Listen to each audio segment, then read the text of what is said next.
સમાચારની શરૂઆત કરીએ તો અમદાવાદથી સમાચાર પ્રાપ્ત થયા છે તો અમદાવાદમાં ઈવીએમ અને વીવીપેટની ફાળવણી શરૂ કરવામાં આવી છે। આજથી 3 દિવસ સુધી આ કામગીરી ચાલશે।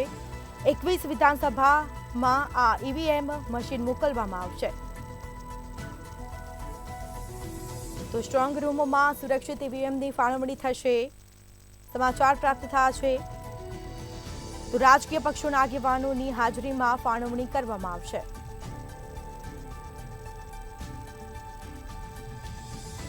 સમાચાર સામે આવી રહ્યા છે તો અમદાવાદમાં ઈવીએમ અને વીવીપેટની ફાળવણી થશે શરૂ। આજથી 3 દિવસ સુધી આ કામગીરી છે તે હાથ ધરાશે। તો 21 વિધાનસભામાં ઈવીએમ મોકલવામાં આવશે। સ્ટ્રોંગ રૂમમાં સુરક્ષિત ઈવીએમની ફાળવણી થશે। તો ચુસ્ત પોલીસ બંદોબસ્ત સાથે ઈવીએમ મશીન લઈ જવામાં આવશે।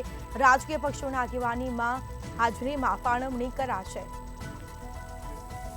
તો સમાચાર સામે આવી રહ્યા છે અમદાવાદમાં ઈવીએમ અને વીવીપેટની ફાળવણી શરૂ થશે। તો આજથી 3 દિવસ સુધી આ કામગીરી છે તે હાથ ધરવામાં આવી છે।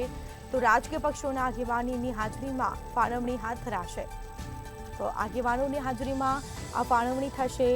સ્ટ્રોંગ રૂમમાં સુરક્ષિત ઈવીએમની ફાળવણી થશે। સમાચાર પ્રાપ્ત થયા છે અમદાવાદમાં ઈવીએમ અને વીવીપેટની ફાળવણી શરૂ કરાશે। તો આજથી આ કામગીરી છે તે હાથ ધરાશે। 21 વિધાનસભામાં ઈવીએમ મોકલવામાં આવશે। સ્ટ્રોંગ રૂમમાં સુરક્ષિત ઈવીએમની ફાળવણી થશે, જેમાં રાજકીય પક્ષોની આગેવાનીની હાજરીમાં આ ફાળવણી હાથ ધરાશે।